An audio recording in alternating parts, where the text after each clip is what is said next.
Welcome to my channel. In this tutorial, I'm going to teach you how to cut and sew ladies shorts with pockets, zipper, and waistband. The measurement needed are your waist measurement, your hip measurement, your thigh measurement, your pant length, your crotch depth, your waist or hip measurement. We start drafting from the front pattern. Our material, our fabric is on fold.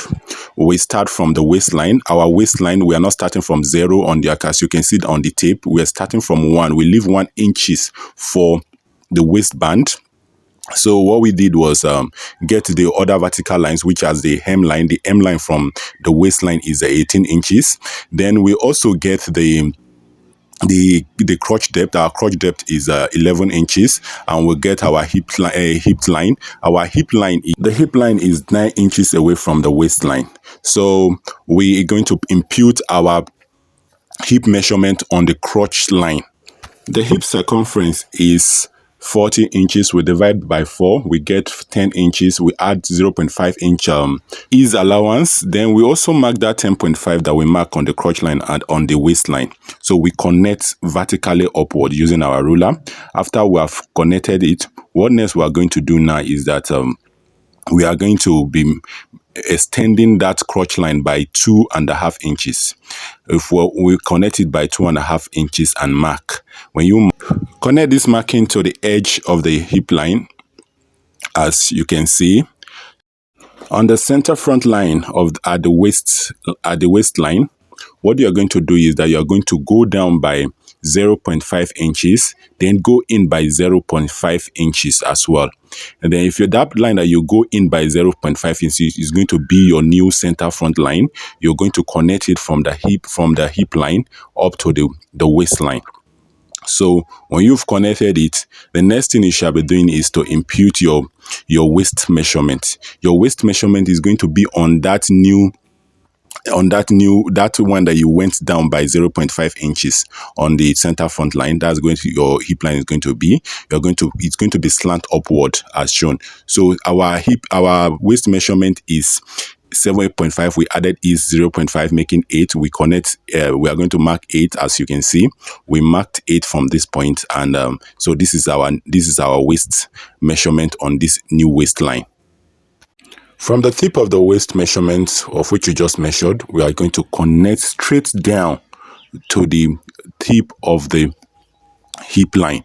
As shown in this video, just follow this gradually. So you're going to see that if you do this, you're going to see that the shape has come out from this very measurement.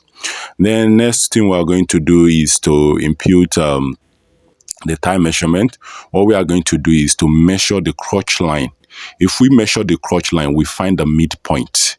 Then that midpoint, we'll get the midpoint. Then also go down to the hemline and find the midpoint too. If we of that same measurement we measured up, so when we find the midpoint, we are going to connect a vertical line joining the two markings. If we've gotten the two markings, we'll go down to the hemline. Our leg opening was 20. Divided by 2, it gives us 10. So that means we are going to be putting 5 on both sides of the line. So we measure 5 on both sides of the line. Then on the left side, we connect to the hip line. On the right side, we'll connect to the crotch line, as you can see. So look at it. Just this is how it is, and you see this is our front pattern is eventually out. So we are going to be adding hemming allowance. Our hemming allowance can be 1 inch, can be 2 inch. It just depends on your preference. In this place, we're going to be making it 1.5 inch. We added hemming allowance of 1.5 inch. After adding hemming allowance of 1.5 inch, we're going to cut it out. If you like this video, kindly subscribe to our channel. Help us to share and like. Make your comment on the comment section. If there's any video you would like us to work on, you can also tell us so that we can work on it. We are here for you. Thank you very much. Please subscribe. So when you finish cutting it, you see that this is our front panel, and look at how shapy it is. It is as shapy as it because the female panel is a female pattern.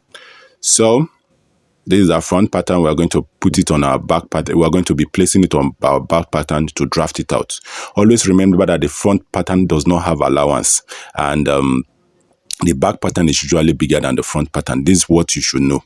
So as well, the crotch line of the back pattern is lower than the crotch line of the front pattern by 0.5 inches. So when you're marking it, what we are going to do is that we're going to form a new crotch line, new crotch line, which is lower than it by 0.5 inches when we mark it out. So then we're going to be extending the line downward. Then we are going to be leaving allowance is going to be, we're going to be adding 1 inch at the M, then connect to that back crotch. Then as well on the other side too, we add 1 inch to the M. That's on our back pattern. If we add that 1 inch, then we'll come straight up. First of all, it's better you start from straight up so that you can connect downward. What we are going to do is that we'll come to the crotch, to the the center front, towards the center front. We are going to be going up by 1.5 inch. Before then, we shall be going in by 1 inches. And then you see, look at the way we connected the crotch line. We connected the crotch line from the hip line down to the new crotch line. So when we go in by 1 inch at the waistline, we connect it to the new crotch line that we formed, and we go up. Remember that you are going up by 0.5 and by 1.5 inches. Then from this very point, you're going to do is that you're going to the back pattern at the center back is usually higher by 1 inch, and it's going to slant downward. So you impute your waist measurement, which is 8 inches. Then from then you put your sewing allowance, which is 1 inches. So this is it. You impute it. Then at the hip line is going to be 1.5 inches. Then connect it from this new waistline and connect it down to the hemline. So this is your back pattern. Then you cut it out. If you like this video, kindly subscribe to our channel, like, comment, and share. We're done with both the front and the back. So the next thing we are going to be doing is we're going to make the pocket. The pocket is going to be 14 by 12 inches wide. On fold is going to be 7 inches by 12 inches. So next thing, we are going to place that pocket that is on fold. We're going to match it with the front panel. Take the two front panel and the two pockets, match it together. Then come down on the side by 2 inches and cut. This cutting represents the notching. So you're cutting both the pocket and the front panel. Then come down. The width of the pocket is going to be, we are going to be using 6 inches. You can make use of 5 inches depending on how wide the person and is. You mark, then cut as well. So this is going to be, we are going to be having a side pocket. So this is going to be your pocket width, and you're going to be sewing it. For those of you that don't know how to sew this pocket, indicate so that I will share you with the link of how to do this particular kind of pocket. So this is it. This is our pocket. Next thing you're going to be cutting is our belt, the belt stand. The belt stand is going to be 4 inches by 44 inches. For the 4 inches is going to be on fold. So when it's on fold, it's going to be 2 inches by 44 inches. So while we are making it extra long, so that in case of any mistake, you're going to fold it. Remember to put your zipper fly and take them for your sewing.